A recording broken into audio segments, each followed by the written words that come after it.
Hi, ഞാൻ അബിത റഷീദ്. ഇന്ന് ഞാൻ റോസ് ബ്രാൻഡ് കൈമ റൈസ് ഉപയോഗിച്ചിട്ട് നല്ലൊരു മലബാറി ബിരിയാണി ഉണ്ടാക്കാൻ പഠിപ്പിച്ചു തരാം. നമ്മളിന്ന് ഉണ്ടാക്കാൻ പോകുന്നത് ചിക്കൻ ബിരിയാണിയാണ്. It can be any meat, mutton, beef, any meat. ഈ ചിക്കൻ ബിരിയാണിയിലേക്കോ മട്ടൺ ബിരിയാണിയിലേക്കോ ആവശ്യമുള്ള സാധനങ്ങൾ and the special Rose brand Kaima rice. അപ്പം ഇതിലേക്ക് ഒരു 2 table spoon oil, any cooking medium of oil. അതിലേക്ക് 1 സ്പൂൺ ഗീ. ചൂടായി വരുമ്പോൾ അതിലേക്ക് 1 കിലോന് ആവശ്യമുള്ള ഉള്ളി. ഈ ഒണിയൻ നല്ല സോഫ്റ്റ് ട്രാൻസ്ലൂസൻ്റ് ആയിട്ട് എന്ന് പറഞ്ഞാൽ നല്ലോണം വാടി വരുമ്പോൾ ചിക്കൻ ആഡ് ചെയ്യുക. ഇപ്പോൾ ചിക്കന് ഇങ്ങനെ കളർ ചേഞ്ച് ചെയ്യുന്നത് കാണാം. ചിക്കൻ പിങ്ക് കളറായിരുന്നു, ഇപ്പം അത് വൈറ്റ് കളറായി വരുന്നുണ്ട് അല്ലേ. ഈ സമയത്താണ് നമ്മൾ ഉപ്പ് ആഡ് ചെയ്യുക. കല്ലുപ്പാണ് ഇടുന്നത്, അത് കുറച്ച് സൂക്ഷിച്ച് ഇട്ടാൽ മതി. ചിക്കൻ ആഡ് ഓൺ വേണമെന്നുണ്ടെങ്കിൽ പിന്നെ ആഡ് ചെയ്ത് കൊടുക്കുക.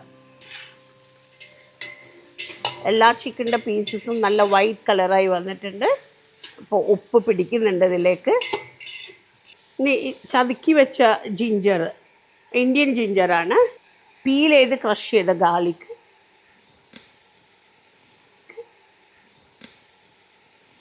ആൻഡ് ഗ്രീൻ ചില്ലി, അത് എരിവിനനുസരിച്ച്.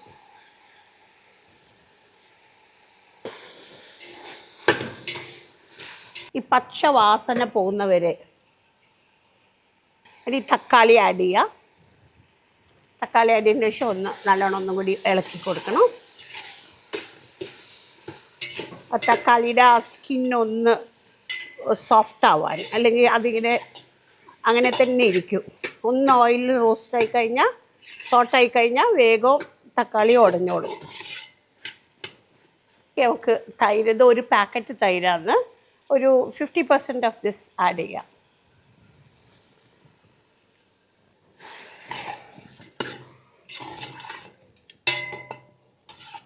ഇത് നല്ല തിന്നായിട്ട് സ്ലൈസ് ചെയ്തതാണ് ഒണിയന്. എന്നിട്ട് ഇത് ഓയിൽ ആൻഡ് ഗീയിൽ പൊരിച്ചെടുത്ത് വെക്കുന്നതാണ് ഈ ഉള്ളി. ഈ ഉള്ളിയുടെ കളറ് ഇത്രേ പാടുള്ളൂ. ചിക്കനാകുമ്പോൾ ഇത്ര കളറാവുക. The more darker the meat, the lighter ആവണം ഈ കളറിങ്. നല്ല സിംഗിൾ സ്ട്രാൻഡ്സ് ആയിട്ട് ഉള്ളി പൊരിച്ച ഉള്ളി ഇതിലേക്ക് ഇടണം. ഇതിലേക്ക് കുറച്ച് ഗരം മസാല, കുക്കിംഗ് ടൈമിന് കുറച്ചേ ആവശ്യമുള്ളൂ. ഈ ചിക്കൻ വേവാനുള്ള വെള്ളം ഈ തൈരിന്നും ഉള്ളിന്നും തക്കാളിന്നും വരും. യെസ്. സമയത്തൊന്ന് സോൾട്ട് ചെക്ക് ചെയ്യുക and leave it to cook.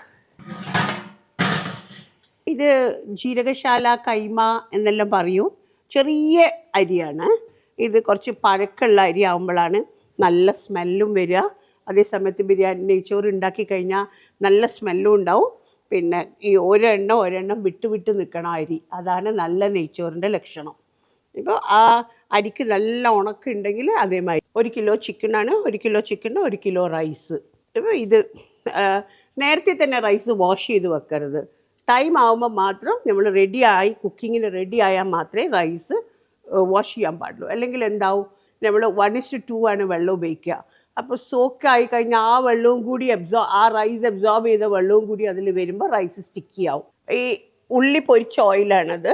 ഉള്ളി പൊരിച്ച ഓയിൽ ഇസ് റിയലി ഫ്ലേവർഫുൾ. അതാണ് ഇപ്പോൾ നമ്മൾ ഈ നെയ്ച്ചോറ് ഉണ്ടാക്കാൻ വേണ്ടി ഉപയോഗിക്കുന്നത്.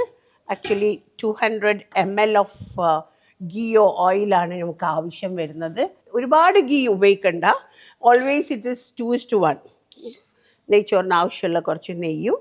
ഫുൾ ഫ്ലെയിമിലാണ് ചെയ്യുക. ഇതിൻ്റെ ഒന്ന് നമുക്ക് ഒരു ഇത് കൊടുക്കണം, ഒരു ഫ്ലേവറിങ് കൊടുക്കാൻ. This flavour oil with the spices. To this add onion. Don't allow the color to change. Immediately add 1:2 water.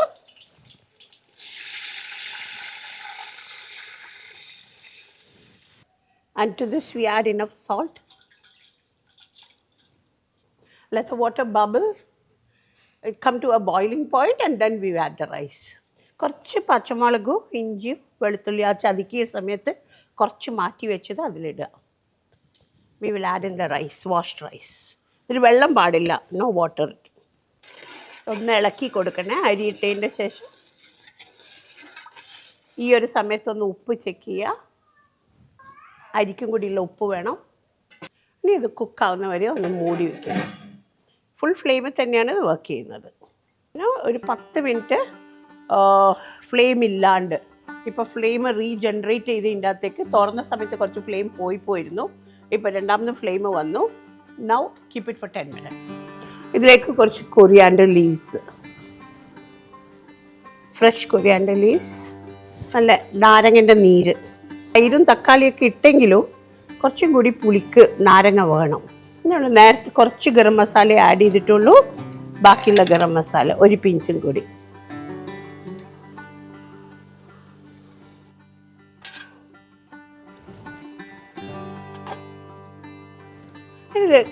ഇത് കഴിഞ്ഞതിന് ശേഷം ബാക്കി കുറച്ച് മല്ലിയിലയും ഉള്ളിയും കിസ്മിസൊക്കെ ഇട്ടിട്ട് ഇത് നല്ലോണം ഡെക്കറേറ്റ് ചെയ്ത് വെക്കുക. കുറച്ച് ഗരം മസാല നല്ലോണം അടപ്പുള്ള പാത്രത്തിൽ ഒന്ന് കുക്കാവാൻ വേണ്ടിയിട്ട്, ഒന്ന് ദമ്മാവാൻ വേണ്ടി വയ്ക്കാം.